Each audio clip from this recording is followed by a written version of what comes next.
평택 준한방병원 신현택 원장입니다. 오늘은 암과 다이어트라는 주제로 이야기를 시작해 보려고 합니다.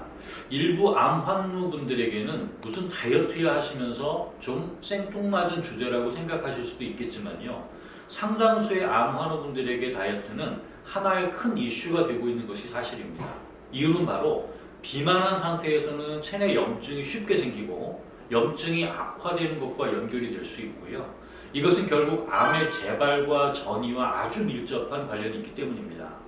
이전에 다른 영상에서 종양 미세 환경, 즉 암이 자랄 수 있는 환경에 대해서 말씀드린 적이 있었죠.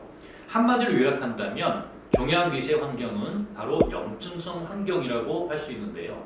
비만한 상태는 염증성 환경을 만드는 것이거든요.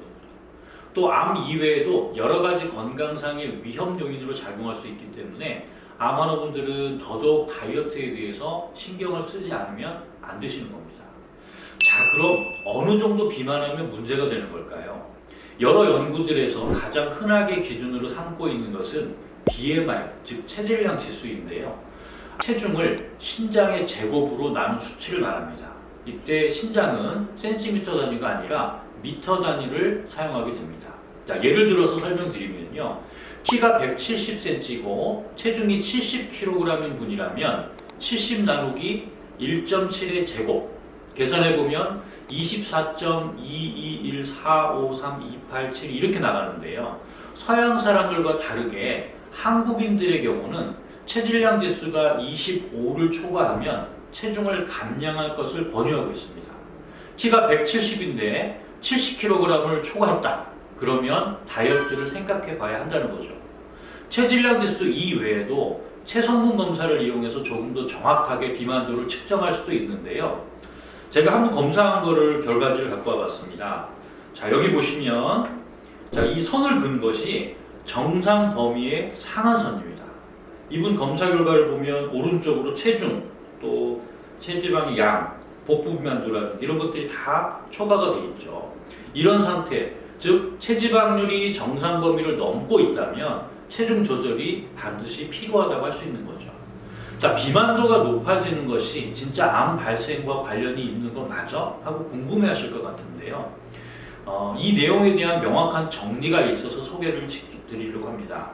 2018년도에 연세대학교 의과대학 소아과 교실에서 유럽 종양학회 발간하는 종양학 연보의 내용을 살펴봤는데요. 체질량 지수가 늘어나는 것과 암 발생의 위험이라는 주제로 전 세계 논문들과 빅데이터들을 총망라해서 분석한 결과를 담고 있습니다. 총 4개의 그룹으로 분류를 했습니다. 첫 번째는 체중의 증가가 아주 명백하게, 영어로는 컨빈싱이라고 하는데요. 즉 이견 없이 모든 사람들이 다 인정한다는 의미죠. 명백하게 체중이 늘어나면 암 발생의 위험을 높이는 그룹. 여기에 해당하는 암종은 백혈병, 다발성 골수종, 췌장암, 자궁내막암, 직장암, 콩팥세포암입니다. 자, 두 번째는요. 비만도의 증가가 아마도 영어로는 suggestive라고 표현을 했습니다. 명백하진 않지만 경우에 따라서는 약간 예외적인 경우도 있겠지만 대체적으로는 체중이 늘어나면 암 발생의 위험을 높이는 그룹. 여기에 해당되는 암종은요. 악성 흑색종, 비호지킨성 림프종, 그리고 식도암입니다. 자, 세 번째는 비만도의 증가와 암 발생의 위험의 증가가 약한 증거로 관련이 있다고 판단되는 그룹인데요. 여기도 마찬가지로 약하다고 했지만 관련성이 있다는 거죠. 여기에 해당되는 암의 종류는 뇌중추신경계 종양, 유방암, 대장암, 담낭암, 폐암, 간암, 난소암, 갑상선암입니다. 자, 마지막으로 비만도의 증가와 암 발생 위험과는 아무 상관이 없는 암들이 있는데요. 여기에 해당하는 암은 방광암, 위암, 전립선암에 해당이 됩니다. 특히 전립선암의 경우는 비만 패러독스라는 이야기가 나올 만큼 완전히 반대되는 연구 결과가 있어서 좀 놀라게 되는데요. 2021년도에 유럽 비뇨기과학회 연례 학술대회에서 이탈리아 연구팀의 발표를 보면 전립선암 진단을 받고 항암 치료를 하는 1577명의 환자들을 1년 동안 추적 관찰을 해봤더니 BMI 30 이상, 굉장히 비만한 거죠. 이런 환자분들이 25 미만의 정상 체중군에 비해서 사망 위험이 29% 감소했고 36개월 정도 되는 시점에서 전체 생존율도 비만한 환자분들이 더 높은 것으로 집계되었다는 겁니다. 좀 흥미롭죠? 문제는 이 이유를 설명할 수가 없다는 겁니다.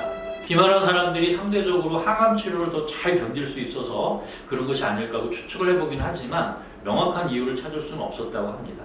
자, 이와 같은 결과가 있었음에도 불구하고 정상 체중을 가진 저혈중 환자분들에게 체중을 늘리라고 권고를 했을까요? 그렇지는 않습니다. 그런 권고를 할 수는 없다라고 결론을 짓고 있고요. 다른 질환의 위험성이 높아지기 때문에 아마도 그렇게 권고할 수는 없었다고 설명하고 있습니다. 어쨌든 이상의 연구들에서 보는 것처럼 대다수의 암종들은 비만해지면 더 위험성이 높아진다는 것이 명백해 보입니다. 자, 왜 그렇습니까? 첫 번째 이유로 비만해지면 상식적으로 알고 계신 것처럼 체내 노폐물이나 독소가 많아집니다. 활성산소가 증가합니다. 염증성 환경이 만들어지게 되는 거죠. 그래서 병이 발생하고 진행하고 악화되는 환경이 만들어지게 되는 겁니다. 자, 두 번째로 암 환자분들이 가장 두려워하시는 전이와 관련된 건데요. 서울대와 일본 요코하마대 연구팀이 발표한 내용에 따르면 지방세포에서 분비되는 지방산이 암세포가 전이 되는 것을 더 가속시킨다는 겁니다. 암세포와 지방세포를 함께 배양한 집단에서는 암세포만 배양한 집단에 비해서 암세포가 더 이동이 증가하고 분산도가 높아졌다는 거예요. 세 번째로 2020년 셀지에 발표된 내용인데요. 하버드 의대 연구팀 보고에서 고지방 시기가 종양 안에 있는 중요한 면역세포의 수와 이 세포의 항암 활동을 감소시킨다고 밝혔습니다. 자, 같은 종양을 비만 환경과 비만이 아닌 환경에 노출시켰더니 암세포들은 비만 환경의 고지방 시기에 대응을 해서 신진대사를 재조정하는 모습을 보였다는 겁니다. 쉽게 설명드리면요. 똑같은 항암 치료를 해도 비만한 상태에서 치료 반응이 떨어질 가능성이 있다는 겁니다. 효과가 떨어진다는 거죠. 항암 치료 효과가. 자, 암 환우분들 그리고 가족분들 명심하십시오. 무조건 잘 드시고 살을 찌워야 암을 이길 수 있다? 암 치료를 잘 받을 수 있게 해준다? 아닐 수 있다는 겁니다. 비만도가 많이 높으신 상태시라면 비만도를 낮추기 위한 노력도 꼭 같이 하셔야 된다는 거 간과하지 않으셔야 되겠습니다. 감사합니다.